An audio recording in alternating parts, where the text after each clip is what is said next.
ছয়গাঁৱৰ পশ্চিমধুলিত ৰাইজৰ তীব্ৰ প্ৰতিবাদ ভূমিৰ অধিকাৰ বিচাৰি সহস্ৰাধিক ৰাইজে এনেদৰে প্ৰতিবাদ সাব্যস্ত কৰা দেখিবলৈ পোৱা গ'ল।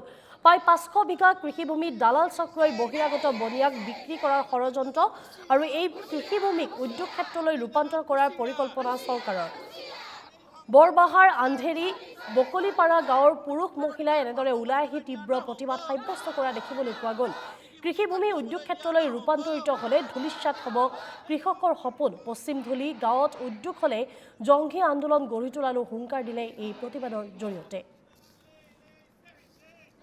আৰু এই সন্দৰ্ভত আগবঢ়াইছো আমাৰ সাংবাদিক বিশ্বজিৎ দাসৰ এক প্ৰতিবেদন।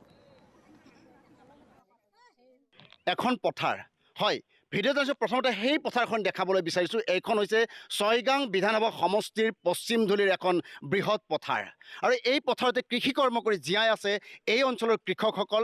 আৰু ইয়াত গৰু ছাগলী এখন চৰণীয়া পথাৰ, সুন্দৰভাৱে গৰুৱে ঘাঁহ খাইছে, ছাগলীয়ে তেওঁলোকে ঘাঁহ খাই ঘৰত গৈছে আৰু তাৰপিছত ইয়াত কৃষি কৰ্ম চলি আছে। কিন্তু তাৰ বিপৰীতে মই এটা দৃশ্য দেখাবলৈ অনুৰোধ কৰিছোঁ। এই পথাৰখনৰ বিৰুদ্ধে ওলাই আহিছে জনতা। কিয় ওলাই আহিছে? যে এই পথাৰত এটা বহিৰাগত দুষ্ট চক্ৰই ইয়াত মাটি কিনিছে আৰু মাটি কিনিছে প্ৰায় 500 বিঘা ভূমি আৰু তাৰ বিৰুদ্ধে চলিছে এই সংগ্ৰাম আৰু ইয়াৰ প্ৰতিবাদ। ইতিমধ্যে এই প্ৰতিবাদ চলিছে, ইমান সুন্দৰভাৱে প্ৰতিবাদ কৰিছে। হাতৰ পৰা কাঢ়ি ল'বলৈ দিয়া নহ'ব। হয়, এই প্ৰতিবাদ অধিকাৰ সাব্যস্ত হ'ব লাগিবই। এই জুই জ্বলিছে, এই সংগ্ৰাম চলিছে।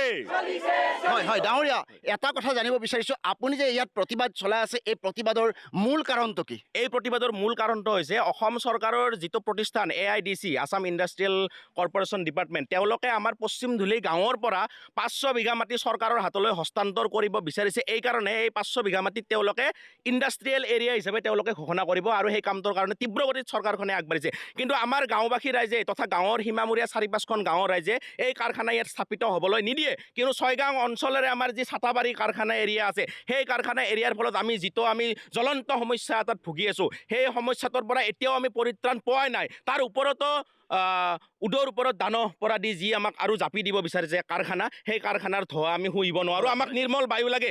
আৰু ছাতাবাৰী ইণ্ডাষ্ট্ৰিয়েল এৰিয়াৰ অভিজ্ঞতাৰ পৰা আমি সকলোৱে গম পাওঁ যে তামোল নাৰিকল তাত একো ফল শস্য উৎপাদন নহয়, দমকলৰ পৰা আনকি তাত পানীও নোলায়। কিন্তু সেই পৰিৱেশৰ আমি ধন্যবাদ জনাইছোঁ।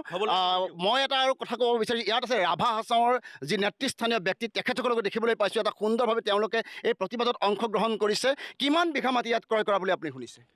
প্ৰায় 500 বিঘা মাটি বুলি আমি গম পাইছোঁ। আৰু গোটেই 500 বিঘা মাটি হয় কৃষিভূমি, আৰু কৃষিভূমি চব খিলঞ্জীয়াৰ মাটি হয়। আৰু খিলঞ্জীয়াৰ মাটি অধিগ্ৰহণ কৰি ইণ্ডাষ্ট্ৰীৰ ঔদ্যোগিকৰণ কৰাটো আমি কোনোপধ্যে নিবিচাৰোঁ। আৰু ইয়াত যি ধৰণৰ ক্ষতিপূৰণ ৰাইজক দিব, সেইটো চিৰদিনৰ কাৰণে সেইটোৱে নোজোৰে। কাৰণ ইয়াত যিটো ক্ষতি হ'ব এইটো চিৰদিনৰ কাৰণে ক্ষতি হ'ব, সেইটো টকা পইচাইদি কোনো সেইটো কম্পেয়াৰ কৰিব নোৱাৰে। গতিকে ইয়াৰ যিটো কৃষিভূমি, এইটো কৃষিভূমি হৈ থাকিব দিয়ক। এই অঞ্চলৰ যি সাংস্কৃতিক বা কলা সংস্কৃতি গোটাই সেনেকৈ ৰক্ষা কৰিবলৈ দিয়ক। চৰকাৰৰ পৰা আমাৰ আহ্বান থাকিব, এই আমাৰ যি খিলঞ্জীয়াৰ ভূমি, সেইটো খিলঞ্জীয়াৰ হাততে থাকিবলৈ দিয়ক। আৰু এইখন চৰকাৰক আমি সেইটোৱে দাবী জনাইছোঁ। হয় হয়, অত্যন্ত গুৰুত্বপূৰ্ণ কথা এটা কৈছে যে খিলঞ্জীয়াৰ ভূমি খিলঞ্জীয়াৰ হৈ থাকিবলৈ দিয়ক। ইয়াত যাতে চৰকাৰৰ হস্তক্ষেপ নচলায়, কাৰণ ইয়াত 500 বিঘা ভূমিত কৃষি কাৰ্য কৰি চলি আছে এই অঞ্চলৰ ৰাইজ। আৰু এই ক্ষেত্ৰত তেওঁলোকে প্ৰতিবাদ সাব্যস্ত কৰিছে। আৰু মই পোনে পোনে ভিডিঅ' জানিছোঁ সেই প্ৰতিবাদী কাৰ্যসূচীলৈ লৈ যাম। ইতিমধ্যে তেওঁলোকে প্ৰতিবাদ অব্যাহত ৰাখিছে। এয়া পোনপটীয়া প্ৰচাৰ NKTV দৰ্শকসকলক দেখুৱাই আছোঁ যে ৰাইজে প্ৰতিবাদ সাব্যস্ত কৰিছে। প্ৰায় 1000 ইয়াতে পুৰুষ মহিলা একত্ৰিত হৈছে আৰু ইয়াত প্ৰতিবাদ সাব্যস্ত কৰিছে যে খিলঞ্জীয়ে কোনোপধ্যে ইয়াত মাটি ল'বলৈ নিদিয়ে, চৰকাৰক মাটি ল'ব নিদিয়ে, তেওঁলোকে ইয়াত কোনো কাম কৰিবলৈ নিদিয়ে।